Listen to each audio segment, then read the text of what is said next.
నమస్తే, నేను మీ Kittu. Welcome to 100 TV. Pawan Kalyan గారు సంచలనమైన వ్యాఖ్యలు చేయడం జరిగింది. ఇది ఎవరిని ఉద్దేశించి? ఒక సినిమా హీరోని ఉద్దేశించి.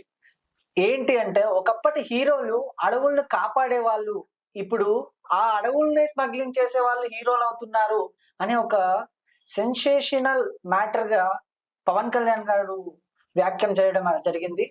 సో ఇది ఎవరిని ఉద్దేశించి అన్నారు, అది దేనికోసం అన్నారు అనే విషయాల గురించి మనతో చర్చించేందుకు మనతో పాటు ప్రముఖ సినీ క్రిటిక్ దాసరి విజ్ఞాన్ గారు మనతో ఉన్నారు. ఆయనతో మాట్లాడదాం. నమస్తే విజ్ఞాన్ గారు. నమస్తే.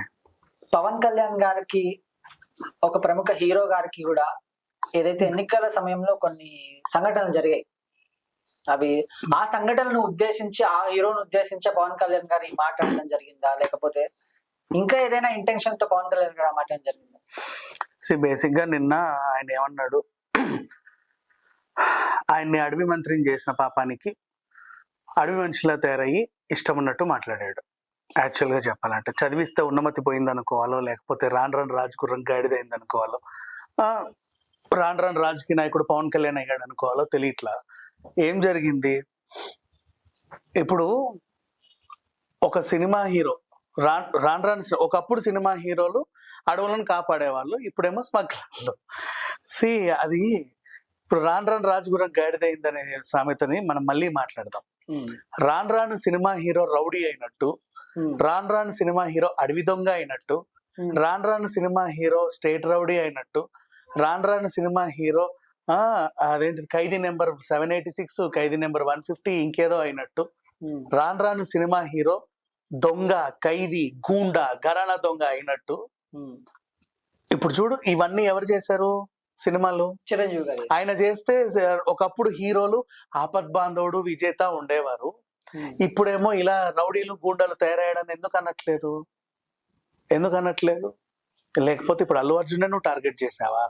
నెక్స్ట్ ఇప్పుడు నీ గురించే మాట్లాడతా. అడవులు, గుడుంబా ఎక్కడ తయారు చేస్తారు? నడి రోడ్డు మీద చేస్తారా, వంటింట్లో చేస్తారా? అడవుల్లోనే చేస్తారు. అంటే అడవుల్లో ఇన్ సెన్స్ జనసంచారం ఎక్కువ లేని, చెట్లు పుట్ట ఆకు వక్క అటు ఇటుగా దట్టంగా ఉండే ప్రదేశాల్లో చేస్తారు. అవునా? అడవుల్లోనే చేస్తారు. గుడుంబ శంకర్ అని నువ్వు సినిమా పెట్టుకుంటే తప్పులేదు. పుష్ప 2 సినిమాలో ఒక హీరో స్మగ్లర్ అయితే నీకు తప్పు వచ్చింది. నీ గుడుంబ శంకర్ ని చూసి గుడుంబా కాచే వాళ్ళు ఉన్నారే తప్ప, పుష్ప 2 చూసి ఇప్పటి వరకు మేము పుష్పని ఇన్స్పిరేషన్ తీసుకొని స్మగ్లింగ్ చేసామన్న వాళ్ళు ఎవడో లేడు. ఎర్రచందనం స్మగ్లింగ్ చేసినాడు. కానీ నిన్ను ఇన్స్పిరేషన్ తీసుకొని గుడుంబ తాగిన వాళ్ళు బోల్డ్ మంది ఉన్నారు. నీ సినిమా రిలీజ్ కే గుడుంబ తాగి వచ్చిన వాళ్ళు కూడా ఉన్నారు. కుటుంబంతో నీకు అభిషేకాలు చేసిన వాళ్ళు కూడా ఉన్నారు, సారాయి కాచే వాళ్ళు. నెక్స్ట్, నిన్ను చూసి ఇంకొకటి చేడినట్టు, మళ్ళీ చిన్నప్పటి నుంచి నిన్ను నాకుంటూ పీకుంటూ పెరిగినటువంటి నీ ముద్దుల సాయిధరం తేజ్, ఆయన నిన్ను చూసి ఎలా తయారయ్యాడు తెలుసా? గాంజా శంకర్ అనే సినిమా టైటిల్ పెట్టుకున్నాడు. అందులో హీరో గాంజాయి అమ్మేవాడంట. అంటే హీరో గంజాయి అమ్మినా తప్పు లేదు, కానీ హీరో స్మగ్లర్ అయితేనే తప్పు వచ్చింది ఈయనకి. నెక్స్ట్, ఈ గుడుంబ శంకర్ ని ప్రొడ్యూస్ చేసిన ఎవరు? అంజనా ప్రొడక్షన్స్. అంజనా ప్రొడక్షన్స్ లో గుడుంబ శంకర్ సినిమా వస్తే తప్పు లేదు, కానీ ఏ మైత్రి మూవీస్ వాళ్ళు పుష్ప 2 చేయడం తప్పు. అది సంగతి జరిగింది. ఇంకా ఓవరాల్ గా విషయం చెప్పాలి అంటే, చిరంజీవి గారు చేసే పనులు, పవన్ కళ్యాణ్ గారు చేసే పనులకి, అల్లు అర్జున్ గారు చేసే పనులకి చాలా వ్యత్యాసం ఉంది. ఇప్పుడు రీసెంట్ పోస్ట్ చెప్తా. చిరంజీవి అక్కడికి వెళ్ళి వాయనాడు బాధితులను ఆదుకోండి అని కేరళ ముఖ్యమంత్రి పినరయిని కలిసి డబ్బులు ఇచ్చాడు. ఆ వార్తని ప్రచారం చేయండి, చెప్పండి, అందరికీ చెప్పండి, అన్ని మీడియాలో వేయండి అని, చాటింపు చేయండి అని వాళ్ళ పిఆర్ టీంలు మెసేజ్లు పంపుతుంది మొత్తం పిఆర్ గ్రూప్స్లలో. మీకు కూడా రావడం జరిగింది ఆ మెసేజ్? కట్. ఇట్లాంటి చెత్త ప్రశ్నలు అడక్కి ఎప్పుడు. రిపీట్. సో ఇట్లా పిఆర్ మెసేజ్లు అన్ని పిఆర్ గ్రూపులలో వీళ్ళు ఈ చాటింపు చేస్తున్నారు, ప్రచారం చేయండి అని. సేమ్ అదే అల్లు అర్జున్ అక్కడ 25 లక్షలు ఇచ్చినా, 25 కోట్లు ఇచ్చినా, 25 రూపాయలు ఇచ్చినా, 25 పైసలు ఇచ్చినట్టు ఎవడికి తెలియదు. ఈ టీమే మళ్ళీ చెప్పారు, మా చిరంజీవి గారు 1 కోటి రూపాయలు ఇస్తే అల్లు అర్జున్ 25 లక్షలే ఇచ్చాడు అని. ఇది జరిగింది ఓవరాల్ గా. ఆయన ఇచ్చినట్టు చెప్పుకోలే. నెక్స్ట్, అదే అల్లు అర్జున్ గురించి ఇప్పుడు మీరు మాట్లాడిన సినిమా గురించి, మీరు విమర్శించిన స్మగ్లింగ్ సినిమా గురించి చెప్తా. చాలా క్లారిటీగా సుకుమార్ గారు ప్రెజెంట్ చేశారు. ఏమని? ఈ సినిమా చూసి స్మగ్లర్ తయారవ్వండి అని చెప్పలా, ఒక సిచ్యువేషన్ ని ప్రెజెంట్ చేశాడు. ఏంటి ఆ సిచ్యువేషన్ అంటే, ఏ పనైనా చేయగలిగే సమర్థత ఉన్న వ్యక్తి ఒక దగ్గర ఉన్నాడు. అతను ఫ్యామిలీని పోషించడానికి పని చేయాలి. ఏ పనైనా చేస్తాడు. అవి నువ్వు చెట్లు మోయమని, మూటలు మోయమని అన్ని పనులు చేస్తాడు. కూలీ నాలి పనులు కూడా చేస్తాడు నువ్వు ఆయనకు సరిగ్గా అయిన డబ్బులు ఇస్తే. కానీ అక్కడ ఫెసిలిటీ లేదు. ఆ పని చేయాలి లేదా ఈ పని చేయాలి, రెండు పనులు ఉన్నాయి. ఆ పని చేయాలంటే 100 రూపాయలు ఇస్తామన్నారు. నేను ఏ పనైనా చేయడానికి రెడీగా ఉన్నా, కానీ ఆ 100 రూపాయలు మాకు సరిపోవు. ఇక్కడ ఏంటంటే 1000 రూపాయలు ఇచ్చే పని రిస్క్ తో కూడింది. స్మగ్లింగ్ చేయాలి, పోలీసుల నుంచి దాచాలి, ఇంకేదో చేయాలి. కానీ అక్కడ వేరే సోర్స్ లేదు. ఆయన బయటికి వెళ్ళి హోటల్లో పనిచేసే సోర్స్ లేదు, సూపర్ మార్కెట్ లో పనిచేసే సోర్స్ లేదు, ఏటీఎం ముందు వాచ్మెన్ గా పనిచేసే సోర్స్ కూడా లేదు. అక్కడ ఆయన చచ్చినట్టు ఆ పనే చేయాలి లేదా ఈ పని చేయాలి. నిజాయితీగా ఈ పని చేసుకోవచ్చు కదా అని కూడా అంటారు.